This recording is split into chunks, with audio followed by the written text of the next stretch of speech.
Ahora soy mejor, ahora sí. Ya me voy yo aquí mismo incluso. Bueno, primero de todo, gracias por venir. Vamos a presentar a una autora que es compañera de editorial, con lo cual doblemente satisfactorio presentarla. Se llama Virginia Pérez de la Puente y bueno, es periodista, pero siempre que uno es periodista y escribe, yo creo que es mejor es decir primero escritor y periodista. Durante 10 años ha trabajado como presentadora de los informativos de Radio Nacional y también ha dirigido Hoy por Hoy Mérida. Eso ha sido una gran serie. Tu primer libro, bueno, su primer libro fue en 2010, hace muy poquito, pero ya funcionó muy bien. Fue un libro muy bien aceptado por crítica, por público, y eso, bueno, pues creo que augura una gran carrera que además se ve en las críticas que han aparecido pues, en los medios especializados de género, y es algo muy interesante, bueno, promesa y realidad ya, ¿no? en este mundo de género fantástico. Yo lo que he preparado como presentación es una serie de preguntas que me gustaría formularle a ella, pero que además, sin ningún inconveniente, si alguien quiere participar en el momento, o añadir algo, o hacer alguna pregunta, o capostilla, una cosa que yo le pregunte, pues también hacerlo directamente, porque las presentaciones para mí son un poco rollo, yo lo reconozco. Y creo que lo mejor es que sean participativas, más divertidas, más, bueno, pues y a falta de acontecimientos, que nos caiga aquí un meteorito, que el fin del mundo nos ha producido, pues creo que lo mejor es hacer preguntas. Bueno, lo primero de todo es preguntarte una cosa, que es, sin que nos reveles nada de la trama, sin que nos digas lo que no puedes contar. No pensaba hacerlo. Claro, ya lo hemos hablado, o sea que eso... ¿Qué es El sueño de los muertos? Es una novela. El sueño de los muertos es una novela de fantasía adulta. Es una novela coral, es decir, tiene muchas tramas entrelazadas, tiene muchos personajes. Es una novela... podría decirse que es de fantasía épica, de fantasía onírica, aunque realmente bueno, tiene mucha mezcla de géneros, porque a mí no me gusta centrarme solamente en uno, me gusta mezclar las cosas, aparte de que la fantasía yo la veo más que como un género, la veo como un elemento que se utiliza, ¿no? a la hora de escribir la historia. Entonces tiene fantasía épica, fantasía onírica, tiene guerra, tiene intrigas políticas, tiene romance, tiene amor, sexo, violencia, tiene comedia, tiene drama, tiene un poquito de todo. Y como decía, es una historia coral, tiene muchos personajes, tiene muchas tramas, aunque fundamentalmente se centra en dos personajes. Por un lado está Danical, que es el príncipe heredero de uno de los países más poderosos, más importantes del continente de Lidia. Él es un chaval pues, de unos 20 años aproximadamente, es joven, es un poco cabra, la verdad, y no tiene ninguna gana de asumir las responsabilidades que él tiene, ¿no? Lo que pasa es que, claro, a lo largo de la novela pues, se ven una serie de situaciones que le van a obligar a asimilar, a asumir esas responsabilidades, ¿no? Pues por un lado, por ejemplo, al principio de la novela, su padre sufre un ataque, su padre es el rey, y él tiene que averiguar pues, quién ha sido y por qué. Y por otro lado, bueno, pues tiene que enfrentarse a las intrigas políticas tanto de los nobles de su país como de un país vecino que llega a firmar un tratado de cara a la guerra con una serie de pueblos del norte que son un poco estilo vikingo, ¿no? Por ejemplo. Y entonces, pues, entre eso, una rebelión religiosa, la invasión de los pueblos del norte, el problema con su padre, pues claro, él al final va a tener que asimilar sus responsabilidades, y de lo que se trata es de cómo eso le hace evolucionar y cómo al final no sabemos muy bien si conseguirá asumirlas o no conseguirá asumirlas. Y por otro lado, el otro protagonista es Cal, que es justo lo opuesto. Él es un esclavo, es un hombre que lleva esclavizado muchísimos años por una mujer a la que llama su melliza. Se llaman mellizos porque están unidos por un vínculo que no se puede romper, que los une, que los ata y que le obliga a él a obedecer todas las órdenes de esta mujer, ¿no? Está tan sometido a ella que ni siquiera le ha quedado nombre, ¿no? Ya ni siquiera tiene nombre. Y de hecho ella la ha esclavizado porque él es capaz de encontrar, asumir, asimilar una magia que se llama Sa y entregársela a ella para que la utilice. Y entonces pues poco a poco, a lo largo de la evolución de la novela, se va viendo que el príncipe y el esclavo tienen unos destinos que, aunque a priori puede parecer que son muy dispares, pues están mucho más entrelazados y dependen mucho más el uno del otro de lo que en un principio pues, se podría imaginar. Bueno, creo que nos has hablado, mi siguiente pregunta tenía que ver con esto, has hablado de elementos y has hablado de personajes. Yo sé que tú le das mucho peso a los personajes, por encima, no por encima, pero sí previamente a las tramas. Las tramas derivan de los personajes y, bueno, ¿cómo construyen? ¿Cómo son tus personajes? ¿Cómo son? No tanto quiénes son, como nos has contado, sino ¿qué les ha alumbrado? ¿Qué les mueve? ¿Qué les importa? Bueno, cada uno una cosa, lógicamente, no son todos iguales. Sí que es cierto que yo le doy mucha importancia a los personajes porque a mí me da la sensación de que la trama tiene que estar al servicio del personaje y no al revés. Es decir, evidentemente no me centro solamente en los personajes porque si no les ocurre nada, pues te aburres, lógicamente. Pero sí es cierto que me gusta mucho más basarme en ellos, conocerlos y ver lo que ocurre a través de sus ojos. ver lo que sucede y que te lo cuenten ellos, que lo veas tú a través de sus ojos y que lo que tú veas es lo que ellos están pensando. Entonces me preocupo mucho por construir sus psiques, sus personalidades, sus motivaciones, de dónde son, hacia dónde van, qué es lo que les mueve, qué es lo que les interesa, qué es lo que les apetece. Realmente son personajes humanos, es decir, no tienen las mismas motivaciones que tú o que yo o que ellos, ¿no? Cada uno tiene la suya, porque cada uno somos distintos, pero todos somos humanos y no hay ningún personaje que a lo mejor solo tenga una motivación o sea tremendamente bueno o sea tremendamente malo, sino que, bueno, pues como todos tenemos nuestros fallos y nuestras virtudes.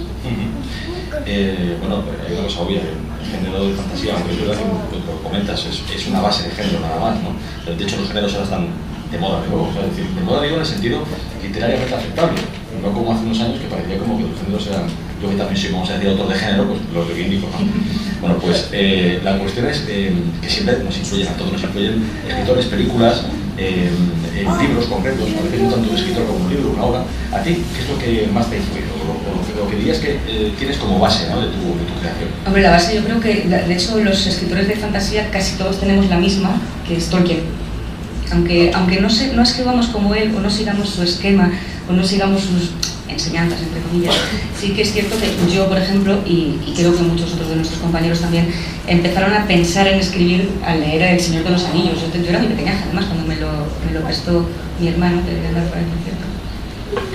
Me lo prestó mi hermano, lo leí, me impresionó, porque claro, con esa edad pues te puedes imaginar, te lees El Señor de los Anillos y es como, madre mía, ¿esto qué es? Y fue cuando yo dije, esto es lo que yo quiero hacer, esto es lo que a mí me apetece hacer con mi vida, ¿no? Pero sí que es cierto que una vez te separas de Tolkien o superas un poquito a Tolkien, pues hay muchísimos autores que te pueden influir. A mí, por ejemplo, pues George Martin me gusta muchísimo, y me gusta mucho lo que escribe, me gusta mucho lo que hace, me gusta mucho su estilo, y también pues le miro mucho, ¿no?, a la hora de escribir. Scott Baker también me gusta mucho, Sapkowski me gusta mucho, Pratchett me encanta. No escribo igual que evidentemente ni Laciro ni ninguno de ellos, pero sí me gusta mucho esa fantasía mezclada con comedia que hace Pratchett, por ejemplo. Y yo creo que un poco de todos los autores que he leído. Hombre, yo he leído sobre todo fantasía porque es el género que más me gusta, pero de todo un poco. Bueno, a ti también te pasa que tú también eres escritor, lo sé yo. Y que todo lo que leemos nos... Es cierto que al final todo influye, pero vamos, lo que comentabas. Hay un referente un poco, sí, creo que es universal ya, no solamente de género, que es Tolkien. Sí, lo que sí es cierto es que, me imagino que tú también habrás pasado por esto, dejas que los autores te influyan, te dejas que te eduquen de alguna manera, pero luego cuando tú te pones a escribir también intentas hacer algo que sea tuyo, intentas hacer tu estilo, intentas que tu historia sea tuya, ¿no?, que no sea lo que ellos habrían escrito y habrían se enfrentado con esta historia, crear tu propio estilo. Ellos te pueden enseñar, pero tú no vas a copiarles. Realmente tienes que buscar tu propia voz, ¿no? Es lo que hace que se tenga que editar nuevos libros, ¿no? Es un poco la sí, siempre escribiéramos lo mismo. Claro, es efectivamente el aburrimiento. Pero ¿a qué público quieres llegar con tu novela? Que es fantasía adulta, es una forma de llamarla, pero ¿a qué público quieres llegar? ¿Es global? ¿Es más joven, adulto? Lo que se llama ahora joven adulto, que llaman los americanos. Bueno, joven adulto, es que esa frontera ¿dónde está realmente? Mi novela está escrita para adultos, eso es cierto. No solamente porque hay algunas escenas que son un poco cruentas o que, bueno, hay sexo, que también está muy mal visto para las novelas destinadas a un público más joven, sino sobre todo por los temas que se tratan. No se trata solamente de una novela de aventuras, también hay otras muchas cosas, pues te fijas en... Si tú tienes personajes humanos que tienen las debilidades y las fortalezas que tiene el ser humano, también se plantea lo mismo que se plantea el ser humano. Y tú no te planteas solamente lo que vas a comer por la mañana, te planteas otras muchas cosas. Tienen preguntas de existencialistas, tienen preguntas de qué hago yo aquí, hacia dónde voy, qué es lo que me planteo. Y eso a lo mejor a un chaval de 12 años o de 11 años pues no le interesa. Entonces, lo mío está escrito para adultos, pero sí que es cierto que esa frontera yo creo que está un poco difuminada. Tú a un chaval de 14 años no le puedes decir, mira, no te la leas porque eres muy joven, porque te va a decir, mira, si yo es más que tú. Y además es verdad. O sea que tampoco lo puedes decir. No, por eso además yo creo que la fantasía, si volvemos a llamarla así, ha abierto también ese camino últimamente mucho. No es como a lo mejor hace unos años que creo que erróneamente se circunscribía más a una edad, en absoluto. ¿Por qué crear mundos de fantasía en lugar de ubicar la narración en el nuestro? ¿Por qué te gusta más? Pues no lo sé. La verdad, no, también me gusta escribir el mundo real. Lo que pasa es que sí que es verdad que, bueno, yo he sido periodista muchos años, ahora mismo estoy en un impasse, pero llevo muchos años trabajando como periodista. Y bueno, muchos años para mí son 10 años. Claro, yo es que tampoco tengo tantos como para... 10 años para mí son muchos años. Y llegó un momento en el que todos los días yo volvía a casa y yo me enfrentaba con la realidad. Claro, trabajaba dentro de la realidad, tenía que reflejar la realidad delante de un micrófono todos los días. Y yo llegaba a casa muy cansada de la realidad. Lo que menos me apetecía era volver a meterme en ella. Y entonces, no sé por qué, quizá también pues por la influencia de todos los autores a los que he leído, la mayoría, sus libros se desarrollan en mundos un poco inventados, pues decidí inventarme el mío propio. Aparte de que eso te da mucha libertad. Tú te inventas un mundo, tú pones las reglas, tú pones la geografía, tú pones la historia, tú pones todo. Con lo cual pues te da la libertad de crear el mundo y de hacer lo que a ti te da la gana. Bien, es cierto que la libertad no es total porque tienes que mantener una coherencia, ¿no? O sea, las normas que tú creas las tienes que respetar. Sí, lo pasa siempre, en género, por supuesto. Tener mucho cuidado. Pero aparte de eso, pues, las normas las creas tú, las que te da la gana. Bien, puedes hacer un mundo como este, que es un mundo parecido al nuestro, pero por ejemplo como si fuera un mundo como el nuestro, pero medieval, ¿vale? No como ahora, sino medieval. Pero hay otros mundos que tienen muchas normas que son muy diferentes, la gravedad, el mar, las 25.000 lunas que hay, la magia de no sé dónde, la raza que hay. Hay muchos mundos que todos hemos leído, novelas de fantasía que son completamente distintos al nuestro. Lo único que tienes que hacer es guardar una coherencia. Tú puedes hacer lo que te dé la gana. Pero ya he respondido en cierta manera a esto, pero claro, tú creas un mundo ficticio, un mundo de ficción en todos los sentidos, pero sí que ese mundo tiene unas conexiones después con nuestro mundo real, unas conexiones metafóricas, vamos a llamar. Lo utilizas también para eso, para poder crear unos personajes que puedas llevar más por un camino que tú deseas, en lugar del camino que a veces marca la realidad, pero que sí que tenga esa conexión con nuestro mundo. Es decir, que al final, en tu novela, en tus escritos, en tus textos, sí que buscas también esa visión desde el mundo real. Es decir, si yo leo el libro, pues sé que hay cosas que me están diciendo para mi mundo real, no solamente el tuyo. Quizá porque a mí me ha dado la sensación, al leer algunas novelas de fantasía que se desarrollaban en mundos inventados, en mundos imaginarios y que tenían muchas normas muy distintas a las del mundo, a las del nuestro, me daba la sensación de que era mucho más difícil hacerse uno con los personajes, porque no llegabas a creerte que tú pudieras estar en ese mundo nunca, porque era un mundo muy distinto, porque la gente era verde, porque no había gravedad, porque era un mundo marino, por cualquier historia de estas, ¿no? Y entonces a mí me daba la sensación de que yo, por ejemplo, cuando yo leía ese libro, no conseguía empatizar con los personajes que estaban en ese mundo, porque todo lo que les ocurría era tan distinto de lo que nos podía ocurrir a nosotros que realmente nunca podía hacerme una con ellos. Sin embargo, yo, por ejemplo, que hago un mundo que es inventado, tiene mis propias reglas, pero sí que me gusta que recuerde mucho al nuestro. A lo mejor este mundo, si los países nos hubieran llamado Novana y Panovia, si nos hubieran llamado Inglaterra y España, pues podría ser el nuestro en el medievo, ¿no? Tiene algunas cosas distintas, tiene unas reglas diferentes, tiene por ejemplo la saga es magia, no tiene mucha porque no me gusta tampoco demasiado meter muchos elementos fantásticos, ¿no? Pero un poquito sí. Pero a grandes rasgos las normas son las mismas que tenemos en nuestro mundo, aunque eso sí, en una época un poco anterior. Quizá por eso, para poder empatizar mejor con los personajes. Y ahora te voy a hacer las preguntas que me interesan a mí como autor también, ¿vale? O sea, esto, porque claro, serán generales, ¿no? Pero es, ¿cómo creas tus historias? ¿Sabes? ¿Cómo las piensas? ¿Cómo te surgen en tu mente? ¿O cómo las elaboras? Yo creo que depende de la novela.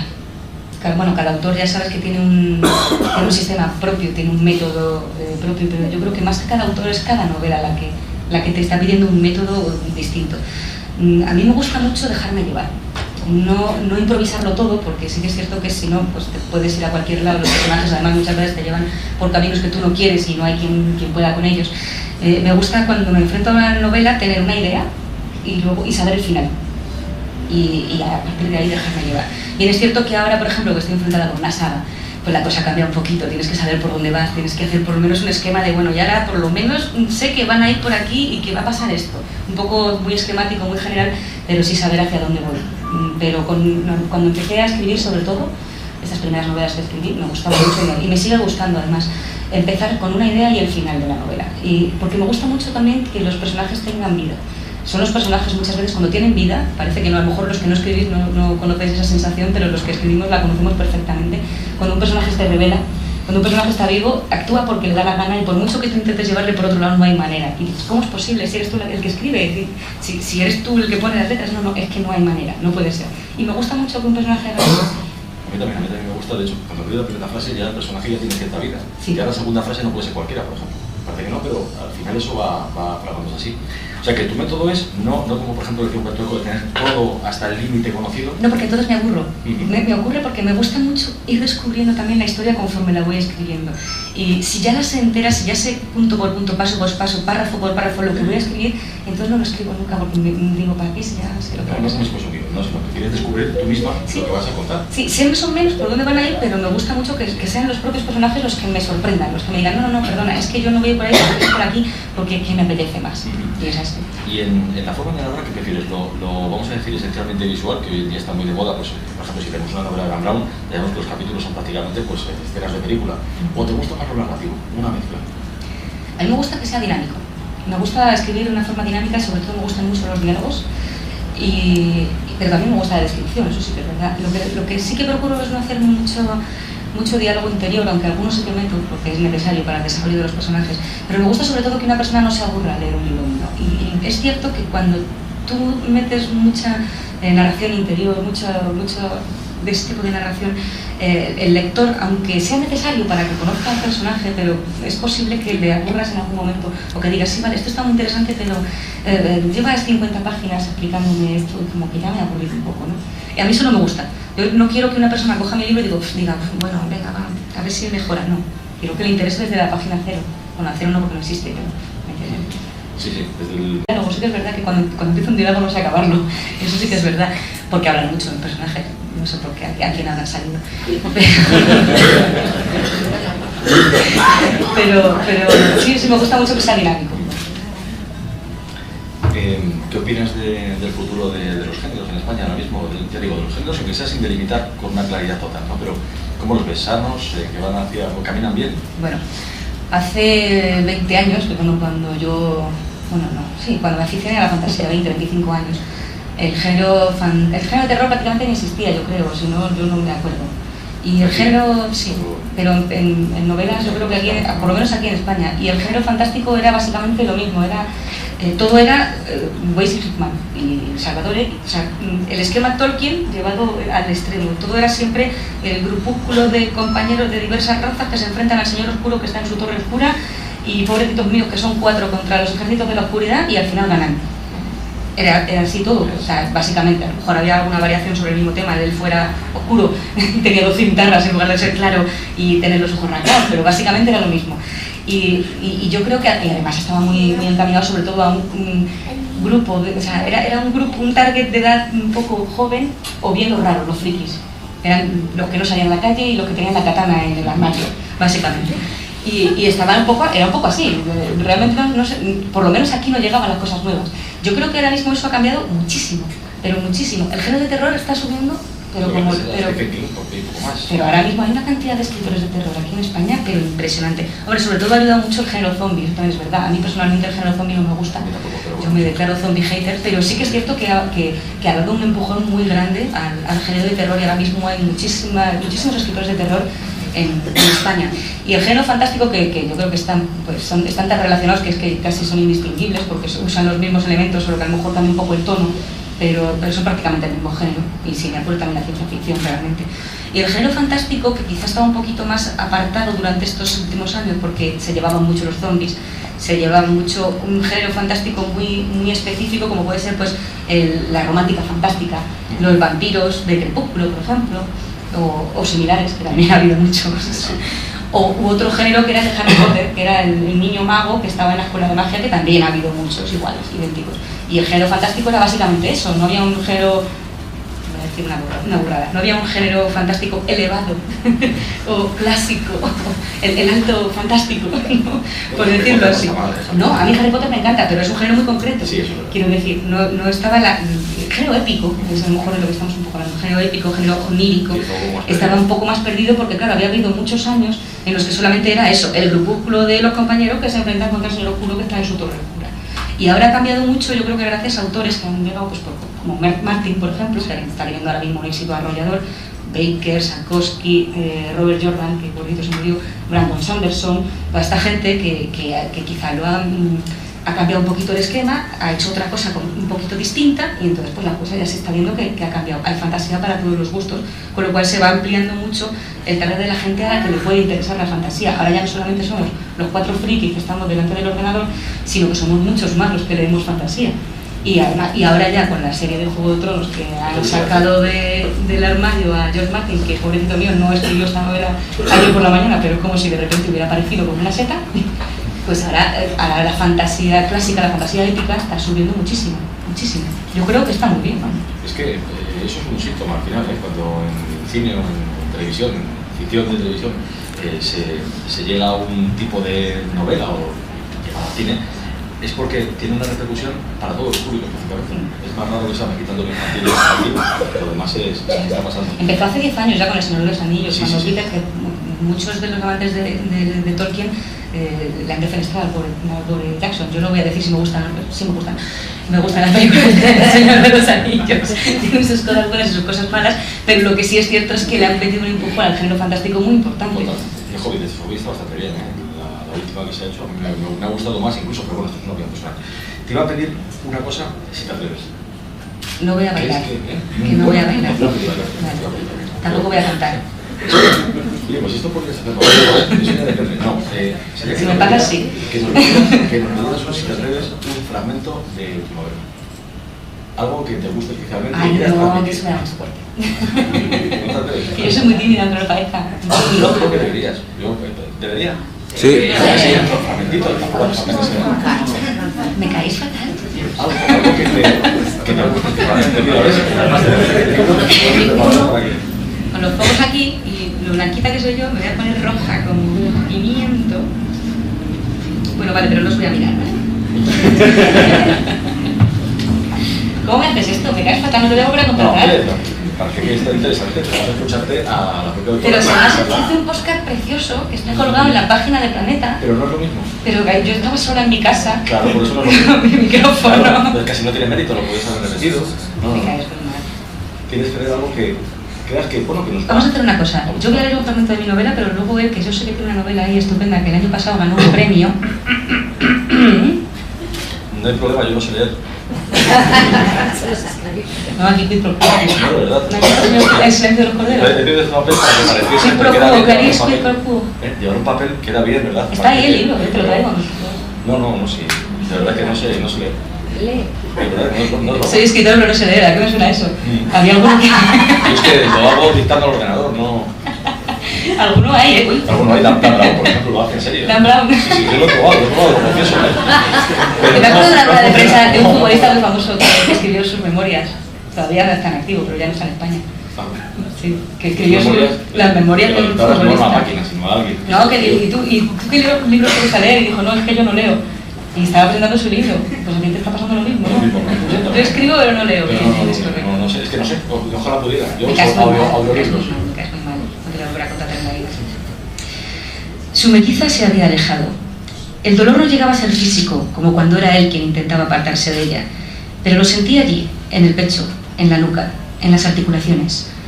Un malestar indefinido, irreal, y no obstante tan real que era lo único que tenía importancia en el mundo, lo único que existía para el Sarhead.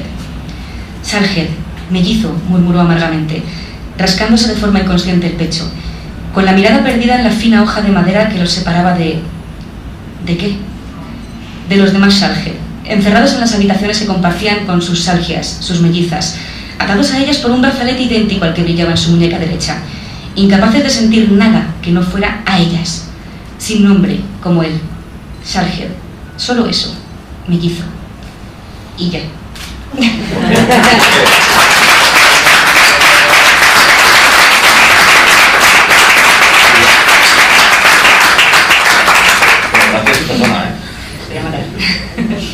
Soy subos, que lo sepas. Pues yo, por mi parte, no sé qué nos quieres ya contar tu aparte. ¡Qué desgraciado! Claro que sí, no, pero no se ve, no se puede ver que está mal escrito. Como escribo, como no sé escribir, tampoco. ¿Tenéis alguna pregunta? Esto pues a la vez, ¿no? Aquí se tiene que animar una primera persona y luego ya es fácil. ¿Quién? ¿Lo próximo que vas a escribir ya lo tienes en mente o ya lo estás haciendo? Lo próximo que voy a escribir. Sí. Ahora estoy haciendo, vamos a ver, Yo creo que además, de hecho, así nos sirve para aclarar alguna información que ha salido que es un poco confusa. La primera novela que yo publiqué con Ediciones B, que se llamaba La elegida de la muerte, se desarrollaba en el mismo mundo que El sueño de los muertos. Son novelas independientes, aunque se desarrollan de forma consecutiva, ¿no? Esta se desarrolla un año después que la primera. Realmente no están relacionadas, pero sí es cierto que ambas forman parte de una historia un poquito más grande que empieza con El sueño de los muertos. Esta novela es independiente, se puede leer, o sea, tú te la compras, tú la empiezas, la terminas y te quedas tan a gusto, te quedas plenamente satisfecho. Sobre todo te la compras. Sobre todo, bueno, vale, pero no sé. Sí, te la compras. Te la compras, te la lees, te quedas plenamente satisfecho y no tienes que leer más. Pero sí es cierto que es el primer capítulo de una saga un poquito mayor, que son 5 libros incluido esta, y que está relacionado con esta novela y con la anterior, es decir, salen los personajes de ambas, ¿no? Entonces lo que yo estoy ahora mismo escribiendo es esa saga. Tengo escrito el siguiente, ya lo tengo terminado, y estoy ahora mismo en medio de la redacción del tercero, o cuarto, bueno, sería el tercero realmente, porque si el primero es este, sería el tercero.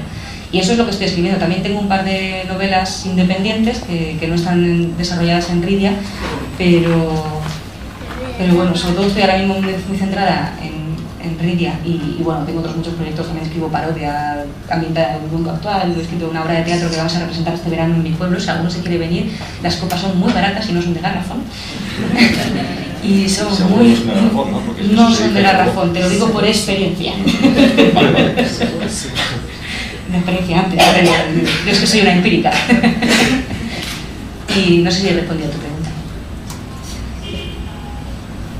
Bueno, que a mí no me gusta mucho la literatura fantástica, entonces quisiera que me dijeras, que me dieras algún consejo, cómo podría entrar, o qué me aconsejas tú hacer para que me guste, qué consejo daría a uno que no ha leído al señor Potter, ni al señor Tolkien, que solo ha leído a Roald Dahl, que es literatura fantástica, pero de personajes reales, que les puede pasar a personajes reales que les pasan cosas muy fantásticas, pero de alguna manera real. Por lo que veo, esto es totalmente irreal, es fantástico, ¿no?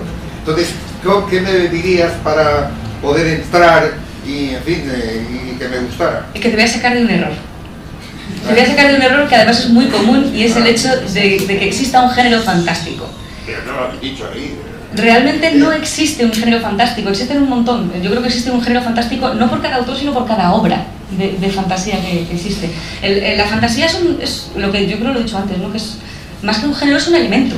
Tú puedes utilizarlo como a ti te dé la gana. Yo recuerdo además, y hay algunas personas que hay por aquí que estaban conmigo aquel día, en Gijón hace 4 o 5 años, cuando vino por primera vez George Martin, que él mismo nos dio una conferencia en la que hablaba de la fantasía. Él decía, no es un ejemplo que se me quedó grabado, que no sé si era cuando él era estudiante, habían pedido unos amigos suyos y él una pizza, y la habían pedido con anchoas. Y a él le encantó, porque no había probado las anchoas jamás, tenía 3 o 4 anchoas la pizza, y dijo, qué maravilla, qué cosa más buena, que no la he probado nunca jamás. Y otro día, le habían gustado tanto las anchoas, y otro día que él estaba solo en casa, y dijo, voy a aprovechar y me pido una pizza. Y se pidió una pizza con doble de anchoas. Claro, era pues todo peces, y era incomible. Entonces él decía, eso mismo pasa con la fantasía, que por lo menos a su juicio o a su gusto, un poquito de fantasía, un par de anchoas o 3 anchoas le daban un sabor en la pizza extraordinario. Sin embargo, si tú ponías 3 capas de anchoas en una pizza, no hay quien se la coma. Pues con la fantasía pasaba lo mismo, ¿no? Si tú metes tanta fantasía que llega un momento en el cual no te crees lo que les puede pasar a los personajes, pues tú no puedes empatizar con ellos, no te lo crees, no entras en la historia, con lo cual pues no te gusta. Sin embargo, la fantasía, si tú lo utilizas en su justa medida, pues como tú has dicho, que has leído algún libro en el que a personajes reales les ocurrían cosas fantásticas, pues eso es una forma de aderezo. La fantasía en realidad no es un género, sino que es un elemento que tú puedes utilizar. Entonces, el gran error es considerar que hay un género fantástico. Tú dices, no he leído fantasía porque no me gusta el género de la fantasía. Realmente hay un libro de fantasía para cada persona. O sea, a todo el mundo le puede gustar Me han sacado con los ojos cerrados. A todo el mundo le puede gustar algún libro de fantasía. Es posible que no te guste a lo mejor lo que escribe pues Tolkien, o lo que escribe Weiss y Hickman, o lo que escribe Salvatore, pero a lo mejor sí te gusta lo que escribo yo. Por ejemplo. O David. No es que el terror, pero bueno, yo de todas formas estoy de acuerdo contigo, pero en cualquier momento, por eso digo que los géneros hoy en día se han diluido para bien. En el momento en el que una obra está bien hecha, yo creo que ya lo del género no, o sea, excede las fronteras de ese género. La policíaca también te podría decir un autor de novela policíaca que también es una novela policíaca porque es autor de policíaca, cuando está bien hecho, también es cierto. Al final son elementos, ¿no? Las relaciones humanas, todo, yo creo que siempre superan lo que es un género cuando, digamos, está bien. Por ejemplo, tú dices que eres escritor de género terror. Bueno, no. Y yo te digo que el terror lo utilizamos todos en algún momento, a lo mejor menos. Sí, no, pero los géneros tienen nombre, eso es una forma de generalizar, no quiere decir que tenga que estar cerrado, ¿no? Y de hecho no lo está. Pero yo escribo terror y he escrito, bueno, hasta el libro de cómo cuidar al Tamagotchi en su momento. Es que hay que pagar las facturas. Oye, eso no es miedo. Claro, no, es que con seudónimos. Y hasta de la cocina de Titanic, o sea, vamos a decir. Yo soy escritor profesional y cuando un escritor profesional, ayer lo hablaba precisamente con Ángela Baldí, pues que me la daba en su momento, y yo decía, yo defiendo el ser escritor profesional. Y hay veces que una cosa, otra vez escribe otra. Sí que es verdad que cuando uno se pone con algo que le interesa, lo que tú has escrito, pues es lo que quieres escribir y eso es lo que verdaderamente tiene ese valor. Y creo que lo que merece la pena probar, porque a lo mejor uno cambia de opinión precisamente leyendo pues, algo que no está escrito como una obra simplemente de género, sino como algo más. Oye, pero a lo mejor, por ejemplo, hay mucha gente que piensa género fantástico no me gusta y le encanta el realismo mágico, por ejemplo. Sí, por eso el realismo mágico también se podría meter dentro del género fantástico. Efectivamente, al final es que delimitarlo para mal es lo que yo creo que es un error y se está quitando. No creo que ahora sea ya como antes que alguien decía, a lo mejor esto no, porque es un género tal, no creo que eso esté pasando ahora mismo. Y por eso están volviendo los géneros, porque muchos lectores se dan cuenta de que al final el género no es más que una pequeña etiqueta para situar un poco dónde está la estantería. Claro, para ordenar la estantería, nada más. No sé si te ha aclarado la pregunta. Sí, está claro. Yo tenía una pregunta también. Si creéis que Vamos a ver, yo tengo la idea, quizá equivocada, de que la etiqueta friki tenía antes unas connotaciones, digamos, muchísimo más negativas de lo que tiene hoy en día. No ya solamente porque exista un orgullo friki, sino porque de alguna manera yo entiendo que todos participamos un poco de esa etiqueta y entonces hemos ido entrando y ahora tiene unas connotaciones que desde mi punto de vista son muchísimo más positivas. Creo que eso también ha podido influir en el hecho de que se esté generalizando, desde mi punto de vista se está generalizando todo lo que antes eran géneros un poquito apartados y que ahora sin embargo yo creo que no solo es que tenga una explosión, sino que llegaron a un público muchísimo más generalista, tanto a la parte de terror como a la parte de fantasía como tantas otras. Yo creo que esto es un caso de quién fue antes el huevo o la gallina, ¿no? Porque no sé muy bien si se ha generalizado porque los frikis estamos orgullosos de serlo y somos más, o si estamos orgullosos de serlo y somos más porque se ha generalizado. O porque los frikis ahora tenemos 40 años, que también.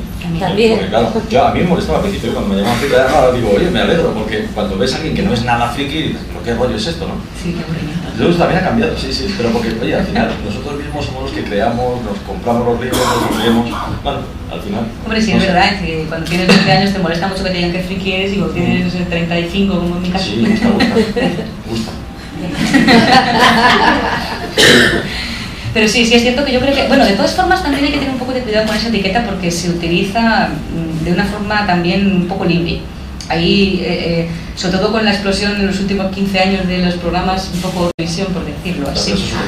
Pues claro, pero se utiliza esa etiqueta también para referirse al típico freak, ¿no? Que no tiene nada que ver.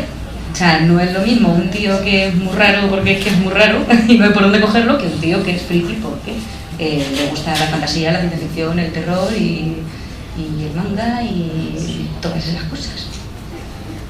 Pero bueno, sí, y hay un día del orgullo friki, además. Sí, para que porque también hay que demostrarlo un poco, ¿no? Decir, ay, qué friki eres, no, perdona, es que somos personas inteligentes y cultas y guapas y atractivas, o sea, no hace falta defenestrar a los frikis porque somos muy dignos de tener nuestro orgullo.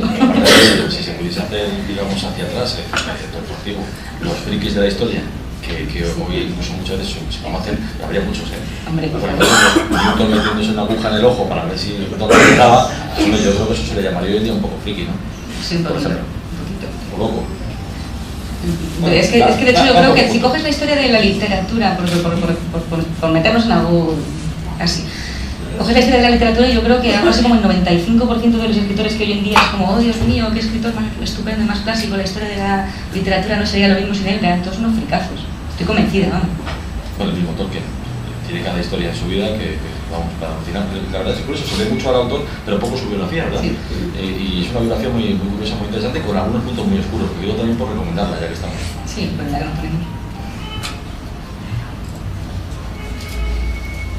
Bueno, yo voy a hermanar un poco con mi colega por los años de este libro. Vamos a ver, mira, yo en cuanto a la novela fantástica, pues fantasía, tengo un pero en general, y es lo que quieres poner. Y quizá también nos ocurre a los que tenemos más años. Y es que ocurren demasiadas cosas y demasiado seguidas.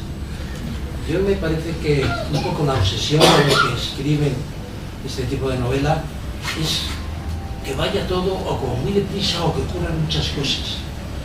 No sé si van un poco con lo que tú has dicho antes, de que te preocupaba aburrir al lector. Y entonces le obligas a papá, seguido. Y eso no nos va a las personas mayores, más mal a los jóvenes, pero a los mayores nos va menos. E incluso, es un poco como es de crítica, a lo mejor,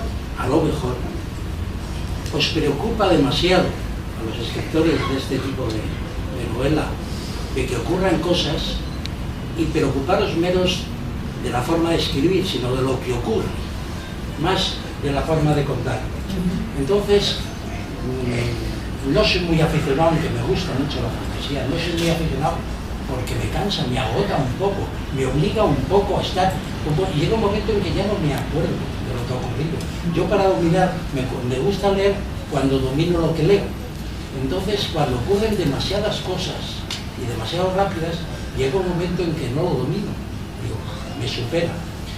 Parece como si este tipo de novela está más para los jóvenes que para los mayores. Bueno, nosotros ya no somos tan jóvenes, no, pero gracias. No, para los mayores. De todas formas, eso depende mucho del escritor. Eso es que no es una generalizar. Generalizar, sí, parece que no he hablado nunca delante del micrófono. Eso es generalizar. Depende mucho del autor. Evidentemente, las novelas de fantasía, la mayoría de ellas son novelas de aventuras. Pero sí que es cierto que también depende del autor, cómo él lo quiera escribir, cuánto se quiera preocupar por detenerse en el lenguaje, cuánto quiera contar, qué quiera que pase. Eso depende mucho del autor, de lo que quiera contar. Hay novelas de fantasía que son unas novelas muy intimistas y muy lentas, muy tranquilitas, novelas que son muy filosóficas, y luego hay novelas que sí, que mete el acelerador y que desde luego que es como, espérate un momento que tengo que cerrar el libro y tomar aire porque me estoy quedando sin aliento. Eso depende mucho del autor. Por eso yo decía en la pregunta anterior que no hay un género fantástico, que hay un género para cada autor. A lo mejor hay un autor que sí que va corriendo con la lengua afuera y hay otro autor que se detiene mucho más, que le interesa mucho más plantearse pues, la belleza del lenguaje, la belleza de una descripción, la belleza de un personaje también, ¿no? De todas formas, yo creo que tampoco, o sea, se puede escribir de una forma dinámica y contar muchas cosas y que ocurran cosas sin dejar de preocuparse por el lenguaje. Yo, por ejemplo, el lenguaje es una de las cosas de las que más me preocupo cuando escribo una novela. Me preocupo mucho por los personajes, me preocupo mucho por la trama, pero el lenguaje me parece importantísimo. O sea, yo no dejo una coma sin revisar, no se me ocurre. Y me gusta mucho, además, leer una frase que yo haya escrito y decir, qué bonita me ha quedado. Sí que es cierto, depende del autor. Yo añadiría que el lenguaje a veces es más importante o menos también dependiendo del autor. Por ejemplo, los antirretóricos, como por ejemplo Hemingway, decían que prácticamente les importaba muy poco cómo contaban las cosas, lo que les importaba es lo que contaban. Poquísimo además diálogo interior. Tenía que verse lo que alguien sentía por lo que estaba diciendo, por lo que estaba viviendo. Bueno, es que eso depende del autor. Yo creo que lo que decía Virginia, pues hay autores perfectamente que se recrean en una descripción, por ejemplo, que eso puede interesar a un lector. Por ejemplo, yo cuento el caso de mi hermano. A él las descripciones no le gustan y siempre que se lee una obra mía me dice, oye, por favor, aquí me cuentas mucho rollo. No creo que tenga razón ni que la deje de tener. Es una cuestión, digamos, de gusto. Volviendo a la novela, te quería preguntar, Virginia, si nos puedes explicar este vínculo con la muerte que tienen tus novelas, los personajes, la anterior y esta. ¿Es para ti una referencia de terror? ¿Tienes misterios? No, realmente terror no, porque ya he dicho que es fantasía, ¿no? Aunque tenga su puntito de vez en cuando de Dios mío, un poquito de miedo sí que da, pero no, realmente no. No, en realidad es una cosa casual, porque la anterior novela, La elegida de la muerte, sí que tenía mucha relación con la muerte. De hecho, era el centro de la trama, era la pelea, la lucha, la relación también entre la vida y la muerte. En esta novela es un poquito casual porque el título realmente no hace referencia a algo que ocurre en la novela, sino que es un título simbólico, es un título metafórico. Bien es cierto que, bueno, lo que tienen los personajes es que son humanos y lo que tenemos los seres humanos es que por desgracia pues nos morimos todos. Entonces pues sí que algo de muerte... Hombre, no, más de uno, perdona, pero sí que hay muerte, porque cuando haces una novela de aventuras, una novela bélica además, pues la muerte tiene una presencia importante, pero en este caso realmente no es que todas mis novelas se centren en la muerte, sino que ha sido una cuestión un poco casual. De hecho, ninguno de los dos títulos originales de las dos novelas eran ese, ni La elegida de la muerte ni El sueño de los muertos. Sus títulos eran completamente distintos y ninguno de los dos hacía referencia a la muerte, aunque en la primera sí que la novela estaba muy centrada en la figura de la muerte. En esta pues hay muerte como otro elemento, que cuando hay una guerra pues lo que tiene es que la gente se muere. ¿No nos cuentas los títulos que tenías antes? Sí, la primera de hecho me lo pusieron de subtítulos, se llamaba Oilla, que es realmente es el sinónimo de La elegida de la muerte, se llama La Oilla en esa novela. Y lo que pasa es que claro, ediciones después yo pensaba que era un nombre un poco difícil de escribir, un poco difícil de recordar, con lo cual pues me puso La elegida de la muerte. Y en esta novela se llamaba Mellizo por ese vínculo que tienen el esclavo, el personaje del esclavo y su señora y su ama, que son mellizos por lo que decía antes, ¿no? Porque tienen un vínculo que no se puede romper y se llaman Mellizo y Melliza, con lo cual el libro se llamaba Mellizo.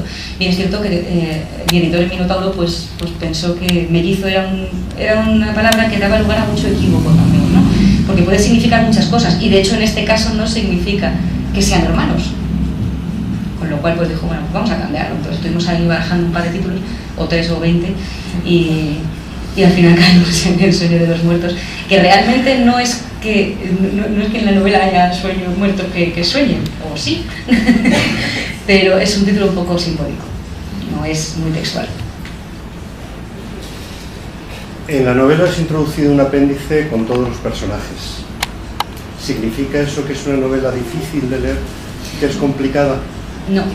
No es difícil de leer ni es complicada y tampoco es que tenga una barbaridad de personajes. Por lo menos para los que estamos acostumbrados a este tipo de libros de fantasía épica, no tiene tantos personajes ni sus nombres son tan raros, por muchas quejas que me hayan llegado, porque no son tan extraños, que los hemos visto mucho peores todos.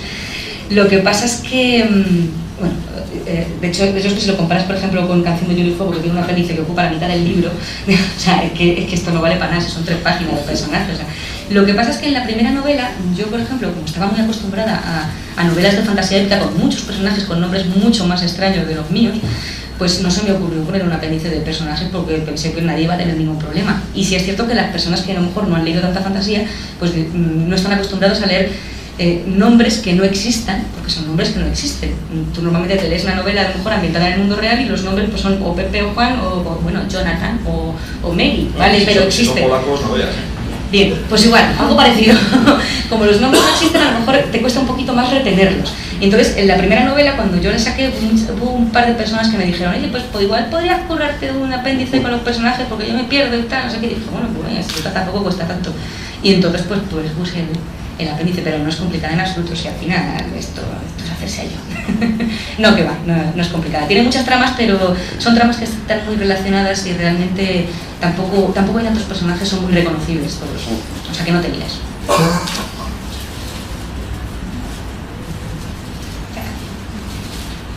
No, como que ya está, no. No, es que no hay nadie aquí con la última pregunta, ¿no? La última, por ser también la última. Tú eres de las, yo no he leído nada tuyo, obviamente, claro, nada sí voy a leer, pero tú eres de las autoras que acaban bien o las que te gustan. Porque además has dicho que, me parece recogido la idea de que tú cuando escribes te haces un esquema y sabes por dónde vas a terminar. Luego entonces ya sabes que los autores en general tienen tendencias a acabar de una forma o de otra. Pero también hay autores que con las lenguas, a medida que cumplen años, van cambiando un poco la tendencia y que normalmente desde el optimismo suelen pasar al pesimismo, no al revés. Entonces yo te preguntaría, en principio, ahora yo supongo que por tu juventud y demás, de las autores que pretenden acabar viendo del optimismo, en esta vida que todos necesitamos que vamos a tener. Es que yo me lo tomo distinto cuando leo que cuando escribo. Cuando leo, como lectora, soy fan de los happy endings, que los llamamos. A mí me gustan mucho los finales felices cuando estoy leyendo, pero porque me gusta mucho que me deje un libro un buen sabor de boca. Y cuando un libro acaba mal, normalmente me deja un sabor agridulce o agrio, o amargo incluso, que no me convence. Pero cuando lo escribo yo, que yo soy la que lleva los mandos, la cosa cambia mucho. Entonces, depende de lo que me pida la historia, depende de lo que me pidan los personajes. Tampoco es que suele hacer tragedias espantosas en las que muere todo el mundo y el mundo explota, pero depende de muchas cosas, depende de muchos factores que yo haga un final feliz o un final un poquito menos feliz. Y no le voy a contar cómo acaba esto porque... No sería bonito, hombre, ya. A ver, no. Camino al final. ¿La saga cómo se va a llamar? Pues no sé si le voy a poner un nombre. No sé si le voy a poner un nombre porque... Hombre, sí que está bien eso de que la saga tenga un nombre reconocible, pero no acabo de dar yo con el nombre que me convenza de verdad para esta saga. Y si no tienes un nombre que te convenza, si no tienes un título que te llame la atención, casi prefiero que no lo tenga. Entonces prefiero que se llame la saga de Rydia, por ejemplo, que es como se llama el continente, que se llame de una forma que no me acaba de gustar, porque los títulos son muy importantes, claro. Es que lo pregunto porque en una página web de venta de libros en internet ponía El sueño de los muertos, tomo 1. Sí, bueno, es un tomo. No. Me refiero a tomo 1, con lo cual prefiguraba que iba a haber más. Pues... El sueño de los muertos va a ser... Si hay suerte... A mí me parece que es un título muy bueno, o sea, de verdad, para una saga incluso, porque están todas. Saga El sueño de los muertos. El sueño de los muertos. A ver, yo creo que tenemos que convencerla, yo luego a mí... Somos una votación popular. Hombre, lo que pasa es que ni siquiera sé si voy a publicar la saga todavía, todo depende de cómo se me dé este. La saga está a medio escribir, pero claro, evidentemente, si es de 5 y tienes casi 3, hasta más de 50%. Pero eso no depende solo de mí, eso también depende de vosotros. Sí. Como todo, claro. ¿Hay suerte? Perfecto. Yo creo que sí. ¿Alguien más? ¿Alguna pregunta más? ¿Vas a firmar? Es gratis. Sí, dime. Una pregunta. Supongo que recordarás la idea inicial que empezó todo. Normalmente cuando uno acaba desarrollando un libro todo parte de una idea inicial. A lo mejor es un personaje, a lo mejor es una imagen, a lo mejor es una escena, a lo mejor es el final. ¿Tú podrías contar esa idea inicial o era No, es el principio. Lo que he leído. La idea inicial fue, de hecho, el vínculo entre el esclavo y su ama. ¿Cómo sería una relación así? ¿Cómo sería vivir atado a una persona que tiene tanto poder sobre ti, que es capaz de ordenarte cualquier cosa? Tú no puedes hacer absolutamente nada, ni siquiera pensar algo que ella no quiera que tú pienses. Esa fue la idea que se me ocurrió y dije, esto tengo que desarrollarlo de alguna manera. Me pareció tan tremendo, si lo piensas bien, que tiene que ser tremendo. Y a mí eso me pasa casi con mi chica, ¿eh? O sea que... Bueno, pero pensar, puedes pensar lo que te dé la gana, mientras no se te dé la cara. No, depende. No sé, que todo se nota. No se puede pensar lo que uno quiera, ¿no? No, pero eso es porque no has estudiado el método Stanislavski. Así, con cara de póker. No lo consigo. Me pilla. Sí, no, es verdad. Yo soy un sufridor. ¿No? Por eso soy soltera. ¿Alguien más? ¿Has pensado publicarlo en inglés? Hombre, yo por pensarlo, claro, fastidiar. No, y en todos los idiomas que haga falta. Y si me lo publican y si me quieren hacer una película, yo me hago del casting, encantada. Sí. Bueno, por eso soy soltera. Para cagarte el casting. No, si se puede, sí, lo que pasa es que claro, eso no depende de mí tampoco, eso depende de que alguna editorial de por ahí lejos, que hablan en pagano, pues te diga, oye, te quiero publicar tu libro. También depende más de vosotros que de mí, de hecho. Si esto funciona, pues entonces igual a alguien se le levantan las orejinas y dice, así que si hay suerte. No, yo encantada, desde luego, todos los idiomas que haga falta. Ahora el camino además está abierto, que es lo más positivo. Hace unos años el camino prácticamente de la traducción era muy cerrado para un autor español y ahora en cambio no Hombre, Félix Palma, por ejemplo, ha abierto mucho el camino para los autores españoles en los últimos años. Me refiero un poquito al género. que se está publicando en 1.000 millones de idiomas. Páginas en sí.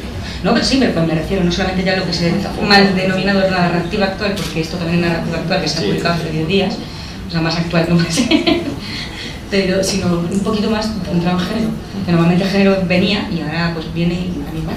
Sí, pero no ha pasado con los demás. Oye, si hay suerte yo encantada, yo me voy a Hollywood fin de semana. No me gusta el avión, pero si hay que ir a... Hay vuelo directo, ¿eh? O sea que ahora te puedes ir a Los Ángeles en vuelo directo, así que cuanto antes. No, pero sí que es verdad que está cambiando mucho y también, por ejemplo, la posibilidad de convertir las sagas que tienen éxito en películas. Eso te lo pregunto yo ahora. ¿Has pensado en hacer un guión directamente de la novela? ¿Sí? No, para eso hay profesionales de guión. Yo no soy profesional. Pero seguro que decía el mayor guionista español de todos los tiempos, que no me acuerdo el nombre, el que trabajaba con, le llaman Tío Yes, el que trabajaba con Berlanga. Decía que él era el primer novelista y luego me pasé aquí un poco era más fácil hacer.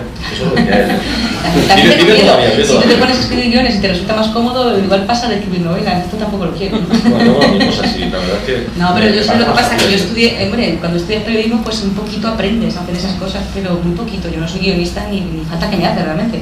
Para eso hay gente también que tiene que ganarse su sueldo. Sí, pues no, además no tienes perdido el control, ¿no?, de la historia, por eso te preguntaba si... No, pero bueno, normalmente cuando se hace una adaptación, normalmente el guionista está asesorado por el autor y se deja asesorar, además, normalmente. Depende, pero bueno, depende de con quién trabajas. Bueno, pero tú pones tu mejor sonrisa y ¡ay, hazme caso! Pero si te dices que no la hacen, ya verás tú como dices, cambia. Depende de cuánto te paguen también, ¿no? Sí, claro, es que por eso. No, hombre, normalmente sí que te respetan, normalmente. Es que tampoco pueden... Es que son lenguajes distintos, tú tampoco puedes poner un libro... Pero es que hoy en día se opina demasiado en el cine, ese es el gran problema, ¿no? Que opina el productor ejecutivo, los guionistas, todo el mundo opina. Claro. Y como todos están en el fondo, pues los escritores somos los últimos, no nos engañemos. Como todos están por encima, pues claro, al final hay que decir, o no lo hago o tengo que pegar.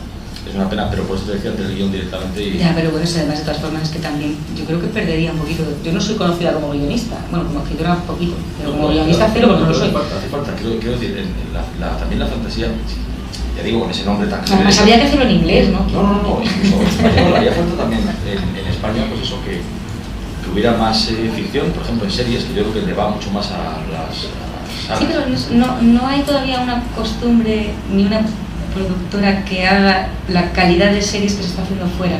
Tanto en Inglaterra como en Estados Unidos ahora mismo están haciendo unas series fabulosas de ficción y muchas de ellas además son fantásticas. Me refiero de género fantástico, ¿no? Bueno, también son fantásticas, son muy buenas. Sí, pero aquí en España no hay una tradición, ni hay una ni parece tampoco que haya ganas. Quiero decir, se hacen, pero se hacen pues, un poco de andar por casa. Bueno, sí, se hacen cosas que antes no se hacían, eso también es cierto. Pero es que si esperamos a eso, no creo que se haga nunca porque es una opción también económica. Claro, el mercado que tenemos es mucho más pequeño, entonces es muy difícil. Yo creo que hay que también apostar por ello, yo creo que sí. Cada vez se hacen mejores cosas también. Hombre, todo aquí se puede mejorar, evidentemente. Porque también los escritores lo hacemos mejor cada vez en España. No, los escritores son buenos de toda la vida. Lo que pasa es que no los conocían. Algunos bajones ha habido algún siglo. Bueno, sí. Hombre, escritores buenos ha habido en todas las épocas. La historia de la literatura española está llena de gente buena. Y nos estamos yendo por la rama. Sí, pero ¿preguntas o qué? Vamos a ver, por favor. ¿Qué crees que ha visto Minotauro en ti para quitárselo, por ejemplo, a Ediciones B y decir, no, Virginia tiene que ser mía ¿por qué? Pues no lo sé. Yo creo que Minotauro lleva muchos años publicando fantasía, muchos. Mucho antes de pertenecer a Planeta ya era la editorial pionera de la fantasía en España. Ediciones B acaba de empezar, realmente todavía no, es que yo creo que ha publicado de fantasía, nos ha publicado a 3 o 4. No, está empezando en muchos géneros. Ediciones B está empezando con muchos géneros, pero todavía no se maneja del todo bien en los géneros que no ha tocado nunca. Yo fui una de las primeras, yo creo que publicó fantasía con Ediciones B. Realmente son mercados distintos, porque la fantasía es un género que es mucho más minoritario que puede ser la histórica, por ejemplo, ¿no? Que todo el mundo lee histórica, mientras que fantasía todavía causa un cierto rechazo en algunos sectores. Mientras que Minotauro sabe perfectamente lo que hace porque lleva haciéndolo 30, 40 años. Minotauro debió ver pues, que yo había publicado una novela con Ediciones B que había funcionado para lo que es el mercado de la fantasía. Yo había vendido unos 5.000 ejemplares que para ser una autora novel, a la que pues, tampoco había tenido una especial publicidad, ni una especial marketing, ni nada, prácticamente, ¿no? Entonces había funcionado muy bien, porque todos los que estáis un poquito dentro de la fantasía sabéis que vender 500 ejemplares es maravilloso, con lo cual vender 5.000, pues eso lo hace, pues eso, Martin y Tolkien, que no dejan de vender, y 4 más realmente. Entonces Minotauro vio aquello, dijo, esta chica ha vendido 5.000 ejemplares con su primera novela, Ediciones B no sabe lo que tiene. Y yo creo que eso es lo que pensó más que nada, porque es más o menos lo que me ha insinuado, ¿no? O sea, Ediciones B a lo mejor ha pensado que la fantasía se vendía igual que la histórica, cosa que no es cierta. Mientras que Minotauro sabe perfectamente que 5.000 ejemplares es una pasada para lo que es el mercado del fantástico en España. Y entonces ellos debieron pensar, pues mira, vamos a coger, yo creo, porque no sé yo si Ediciones B sabe realmente a lo que se está enfrentando, porque el mercado fantástico no tiene absolutamente nada que ver con ningún otro, es muy distinto, los canales de distribución tienen que ser distintos, las librerías son distintas, los sitios donde se vende la fantasía son distintos todavía a donde se vende el resto de la literatura, y eso Minotauro lo maneja muy bien, mientras que Ediciones B todavía está empezando a manejarlo. Entonces yo creo que lo que debieron ver fue eso, fundamentalmente, decir, ¿no? Esta es española, ha vendido relativamente bien con su primera novela, la novela está bien, porque ellos antes de contratarme evidentemente se leyeron la novela, no se les ocurre decirme cheque en blanco, escríbela, ni nada por el estilo, hasta ahí podíamos llegar. Entonces la vieron, y además yo creo que llegué en un momento muy apropiado.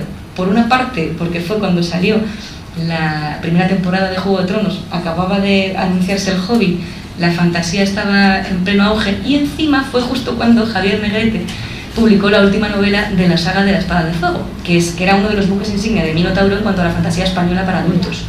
Se quedaron sin un autor de fantasía para adultos, más o menos, una fantasía épica, fantasía de espada y brujería, fantasía de un poco fantasía. Y llegué yo y dijeron, rasca. Yo creo que fue un poco así. Pero vamos, que se lo tendrías que preguntar a ellos, porque realmente estoy especulando. Una pregunta, al hilo de todo esto que habéis comentado, ¿no creéis los dos que falta en España un video de autores tanto de fantástica como de ciencia ficción como pueda haber en otros países con revistas, sobre todo en Estados Unidos? Creo que además no sé si vas tú, lo comentabas muy en internet, que lo hablaste con Martin, que Martin lo comentaba de publicar muchos relatos.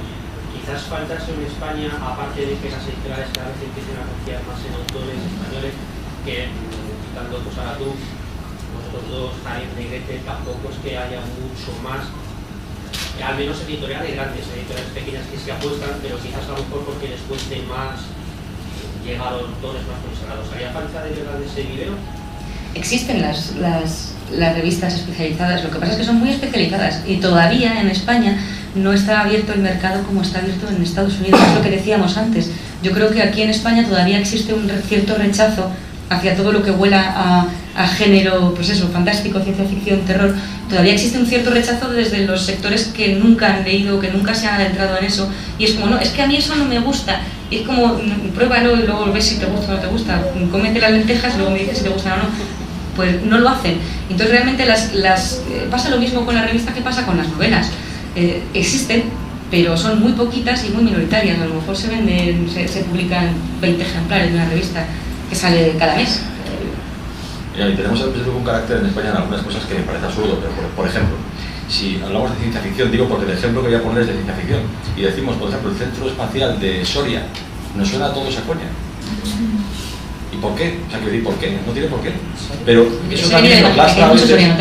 Ya, pero eso es un pequeño problema, ¿sabes? Que a veces pues ese tipo de cosas, mira, por ejemplo, está el Centro de Investigaciones Nucleares de Soria, que es donde se estuvo a punto de hacer la bomba atómica española en su época, en los 70.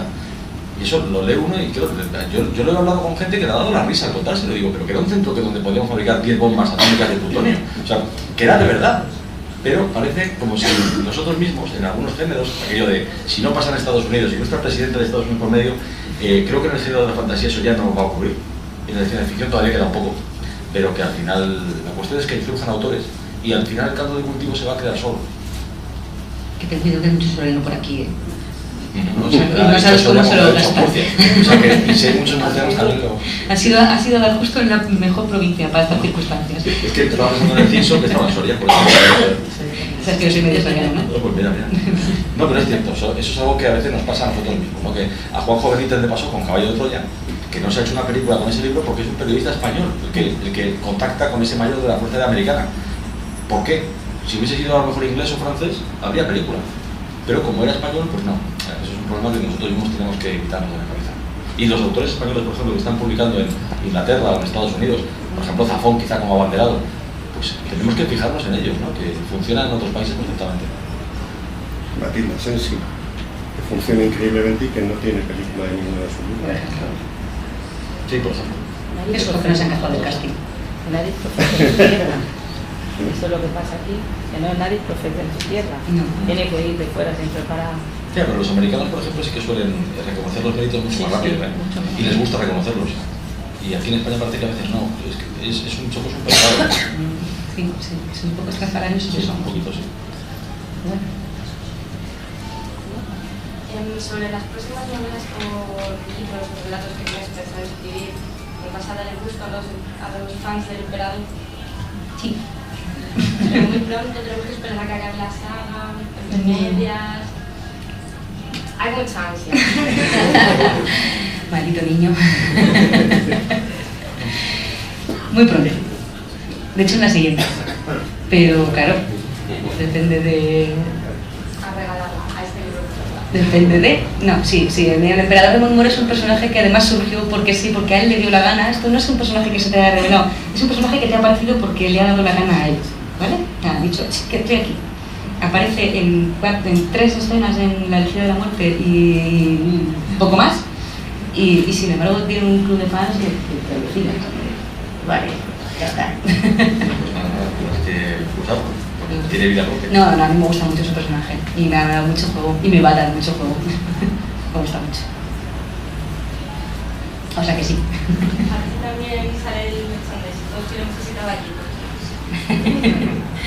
Bueno, pues me parece que ya se nos ha hecho un poquito tarde, ¿no? No, es que yo, perdón, pero voy a decir la verdad, escondido aquí. El regidor nos está dando. El regidor de la Casa de Vino se ha hecho ir ya terminando, así que le haremos caso. Sí, más que nada para que pueda firmar. Ah. Porque como cerramos desde un ratillo.